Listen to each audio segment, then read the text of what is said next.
Welcome back to Real Estate Mindset. Today's video is gonna be absolutely bonkers. Now, today is a very special video. As you could probably tell from the shirt, I'm gonna bring on a special guest, a real estate insider who's about to give us some insane information. None other than my man, Todd Sack. How are you, sir? What's going on, Travis? We're twins. Dude, I absolutely love the shirt. You already know that, man. I love your shirt. I love your style. I really appreciate you coming on my channel to share, the insider stuff that you know. Definitely iron sharpens iron. Before I do, Todd, let me ask the viewers real quick to like this video, subscribe if you haven't already, and you guys shoot us a comment below. Let me know what you think about what Todd's saying, so I can have him on more. He's an absolute hero to me. Now, when you're done liking this video, go to Todd's channel, Sack's Realty. This is very, very valuable. This is content that actually helps first-time home buyers, it helps investors, helps pretty much anyone. It's very good information. I suggest you guys go there right now and check it out. But Todd, before I begin, sir, how are you? And do you want to say anything? Doing well, Travis. I just appreciate you having me on, man. I always enjoy our conversations. It's great to be here, man. I'm ready to dive in. I don't know if we're going to be talking about the most popular things today, but we're going to give it to them straight. And so let's go ahead and do it. I mean, yeah, man. I mean, I've lost so much money by giving it to people straight. I mean, my income's gone down maybe 2/3 ever since I got out of origination and went into education. And I was like, you know what? I can afford to do it. Thank God I'm free from that. Oh, I have to make my sales quota. I mean, I love education, Todd. I mean, it's and what we're doing on YouTube, dude. How humbling is this? How many people are we able to help? This is shocking, isn't it? Yeah, we see it in the comments. Yeah, definitely. Yeah. And you're right. I mean, a lot of what I mean by saying it's not the most popular, a lot of the industry, our industry doesn't want to admit what's happening right now, Travis. And because you're right. I mean, it is sales related. Our businesses are sales. I mean, we make money by selling houses. So I know. And yeah, but I tell these sales agents all the time, I'm like, y'all just be honest. I mean, the people want your honest opinion. They want to be consulted. They don't want to be, we talk about this all the time, Todd. I mean, that's why I love you guys so much. I mean, we can still help people, but be honest. Some people have to move, but just prepare them. Don't just say, oh, you could just easily refinance. It's never been a better. I mean, the things that were being said, waive your contingencies, go 50,000 over the appraisal. I mean, crazy, Todd. I mean, wacko. Appraisal gap? When did that become a household name? Yeah, I feel like remorse. Now the remorse is setting in. I mean, buyers, there was a article, Travis, that I read where like 74% of the buyers that purchased in the last 2 years are remorseful in one way or another. And a lot of it is they bought these houses that are as is with no inspections, and now they're paying for them dearly. Brother, and that's the biggest financial transaction of their life. So to rush it and to settle, they're settling on crap houses. I mean, that's a no-no. So hopefully we saved a lot of people. I think the whistle's been blown. I think people can see the red flags now. So Todd, let's start with the first question, brother. And I definitely appreciate you sharing all of the insider secrets that you know. But can you touch on whether or not, this price, and we're talking about prices right now, not foreclosure waves, not the economy, inflation. We know about all those things, but from a price standpoint, can you tell us, whether or not you think the price crash this time around is going to be worse than 2008? And if so, or if not, can you explain why? This is the question. Travis, I think in all the comments that we get, people say it's not going to be another 2008. It can't be. It's different times. Every economic downturn is something new, right? I mean, I know it's something different. And, affordability issues are affordability issues. It doesn't matter whether it was a liar loan that was from 2005, or a no doc loan or whatever. And that the bottom line is what happened.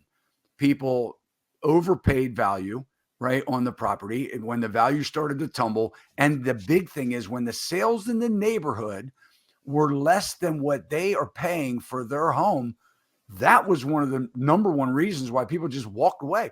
In a lot of cases, and I know many of these people personally, they could have afforded to continue to pay their mortgage, but they decided not to because the house that they bought was selling right next door, something very similar for $150,000 less. And they said, you know what? I'm Yep. not going to pay my mortgage payment anymore because of it. It took years to get these people out of the houses, foreclosures, the mortgage companies, because people were defaulting, they weren't paying their loans. Mortgage companies went out of business, like we're already starting to see now. A couple lenders bit the dust Yep. here in the last Yep. couple months, right? So now, we're talking about, though we don't have liar loans, though there was more equity, we're watching the equity wash away. Yeah. So, in some ways, I think the housing downturn will be more massive than 2008 because of where we are right now with affordability issues. Yeah. So maybe the people that finance their houses won't lose them. But what does that mean for a seller? If they can't sell them, that's a housing crisis all in itself, right? So, and where will they need to put their price to in order to get out? If that is, in fact, if affordability remains, where housing they just can't buy, then unless the house is drastically reduced in price, where does that leave the seller? Do they not sell? Can't they sell? Do they let it get foreclosed on because they don't have the cash to pay the difference at closing? I mean, Travis, we have a mess right now. We have a mess. In my opinion, it's a mess.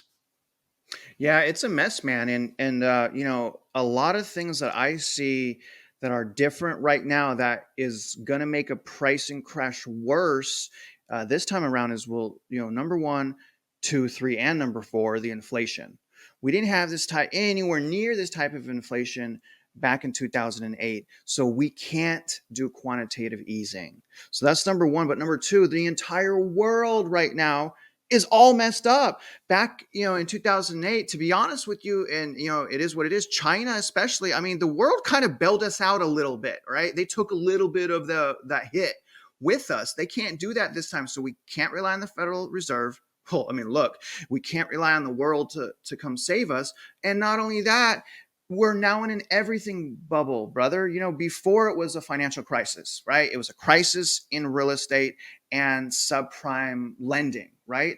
Now, I mean, look at it, food, gas, cars. I mean, everything is overvalued, man. And not only that, it's all fake. This is artificially stimulated economy, and when we have similar to equal size bubble than we did in 2008, in half the time, more than likely we're going to lose that equity faster now, and we're going to lose more of it. And I also believe, Todd, that we're in a better position right now to handle a more severe equity decline versus last time. Last time homeowners were a bit weak, okay, because of subprime loans.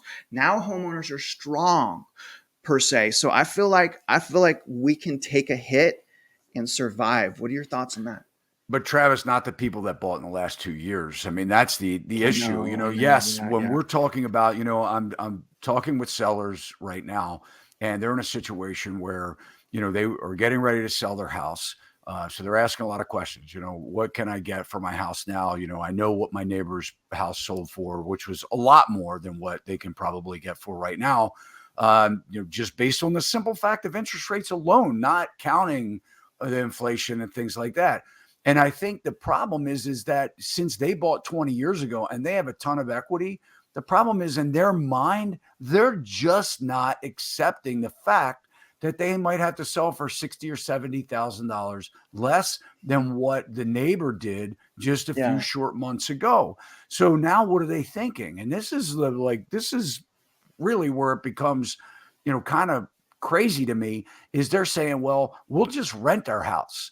We'll just put a tenant in the house and we'll rent it for the next couple of years or rent it for a year and the market's going to come back. The question is, and nobody has a crystal ball, Travis, but are they going to be in a better position a year from now? I don't necessarily believe so. I mean, that's also a solid point, man. And I'm not trying to be insensitive to some of those people, but look at it like this, man. So the people that bought in the last 2 years, I agree. I think I mean, I hate to say it, Todd. I think they're all going to be upside down. But what we had this time around is a lot, not all, but a lot of the people about 2 years ago to a year ago, they got the 2 and 3% rates. They got the super low payments. Whereas last time around, we were slaying sixes, sevens, and I know the loan amounts were low, but I mean, it's just going to be wild, Todd. I mean, people are right. This is not like 2008. That's why you have to look at it differently. 2008 is helping us understand what's coming. It's completely different, right? And in my opinion, again, this is worse. This is completely artificially created. So let me ask our next. Go ahead. Yeah. And Travis, but I'm older than you are, but I know. I know. when I was growing up, we didn't have people moving every 7 years, Right. 7 to 9 years. They weren't upsizing their house and these starter homes and things like that. They bought a home. They bought a home that they lived in, that they raised their families in. So when I was growing up, my friends' parents still live in the houses from 30 years ago. So, I think we're going to get back to that. I think that we have taken housing from a shelter to, thinking that we need to outdo, the Joneses, by, having the bigger and the biggest and best and, most convenient place. I think that we need to get back to the necessities of life, affordable housing where we can, close the door at night and not have to worry, about losing our house or losing our job for that matter. And, and then the biggest thing is, get back to the normal rate of appreciation in housing, Yeah. because for a lot of people, Travis, this is the only investing they'll ever do in their entire life. And if they, bought these houses and now they're seeing house price declines come down to where they may not get back to where they were when they bought for another 10 years or so, if they have to sell before then, they're going to lose. And, it's not whether that takes them out, or whether they can afford to lose or not, but it's not good. I mean, you talk about renting being bad, losing $50,000 or $60,000 in 5 years on a house is probably worse than renting. Yeah, I lost 300,000 in what felt like 3 months. So yeah, that's not a cool feeling. I mean, the level of depression. But anyways, man. So next question, Todd. How much do you think in the most overvalued metro areas? What are you thinking? Because you're older than me. Okay, you beat me by one cycle, Todd. All right, I've been doing this for 21 years, and you still got me. Dang it! You're the only one that I've talked to that could say that for the most part. You got me beat. I'll give you that. You got one cycle ahead of me, which is important. I mean, when you got boots on the ground during these times, you're gonna know and feel more than the person that doesn't go through it, that doesn't experience it, and that's just the reality. So, next question, my brother: how much do you see the decline being in a percentage basis from peak in some of the most overvalued areas?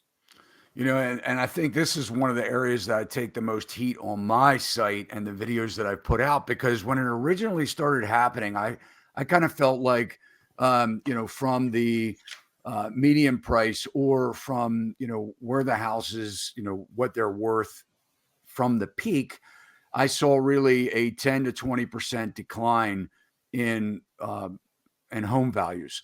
And obviously, we're seeing more than that in a lot of markets right now. So, I think I was wrong in my original projections with saying, so conservatively 10 or 20%. I think that it's all Which is a dependent, lot.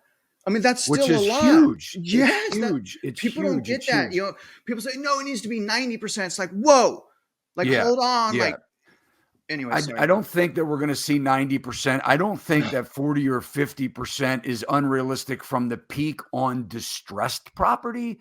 I don't think we're going to see 40 to 50% declines, but I think that, moving closer to the 20, 25% may be very practical in some areas. But I think that there are safeguards that protect values from falling.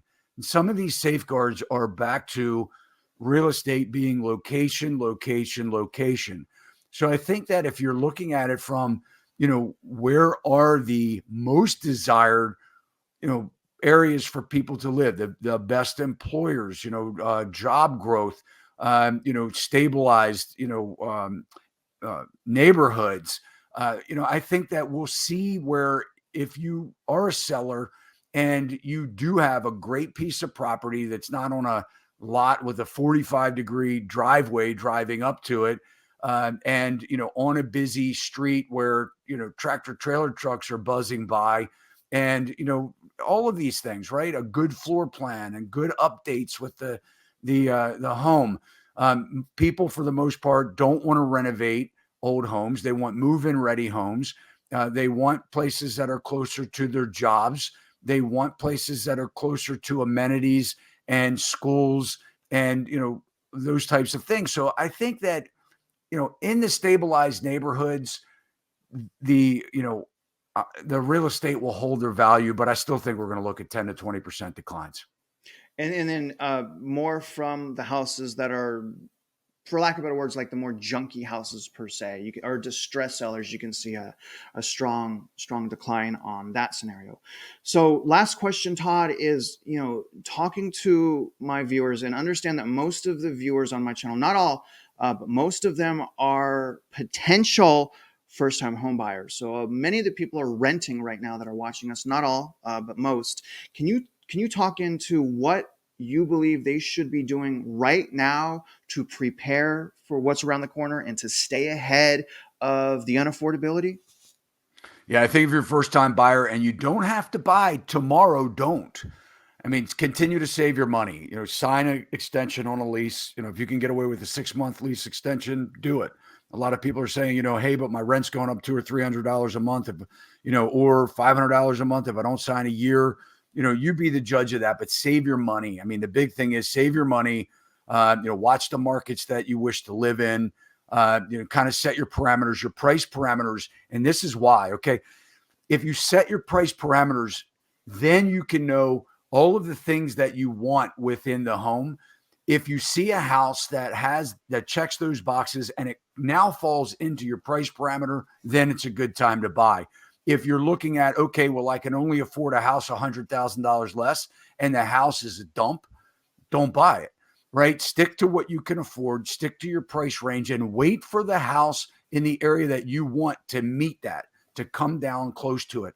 Avoid the questions, like I get a lot of people that are saying, well, what if I house hack? I can't really afford it, but if I rent a room, to my friend, guys, these are temporary fixes. A mortgage is a 30-year commitment. A temporary fix at 28 years old to have a roommate is going to change by age of 30. I was just talking to somebody. They had roommates that were all set together to buy, one was going to buy a house. Their best friend was going to rent. And guess what? Now they have someone in their life and they're talking about marriage. They're not staying there for years with you to help you pay your mortgage payment. So wait to the affordability, the range of affordability where you feel comfortable with your mortgage payment. And then when that house that checks the boxes in the area that you want to live hits that range, go ahead and buy. Solid perspectives, brother. Solid perspectives. So, Todd, I appreciate you coming on our channel, man, spitting some facts, some education, some training, all of what you do, man, to our viewers. Before we go, brother, any last words? Well, wait, let me say that differently. Let me say that didn't come across that well. Anything you want to say before we end this broadcast? Yeah, I want to say thanks for having me on, man. Travis, thanks for bringing it like you do. Your channel is awesome. You give great value. Don't stop. And I look forward to more opportunities, man, where we can get together and on my channel, your channel, and we can support what we're going through. What we need right now are more people helping people get through it. Whether you're a seller, we can help you get through it. If you're a buyer, we can help you get through it. There is hope. Real estate still, there are buyers and there are sellers, and we're trying to marry these two together at some way, some point. Talk to you soon, Travis. Good point, man. And hey, real quick, thank you for the shirt. Absolutely. I mean, the jacket, I absolutely love it, as you know. Sit tight with me, man. I'll be right back with you, okay? All right. All right, you guys, don't forget to show Todd some love. Go over to his channel, hit like, subscribe, to his channel. And other than that, if you're out there investing in real estate, I wish you luck and I hope you win.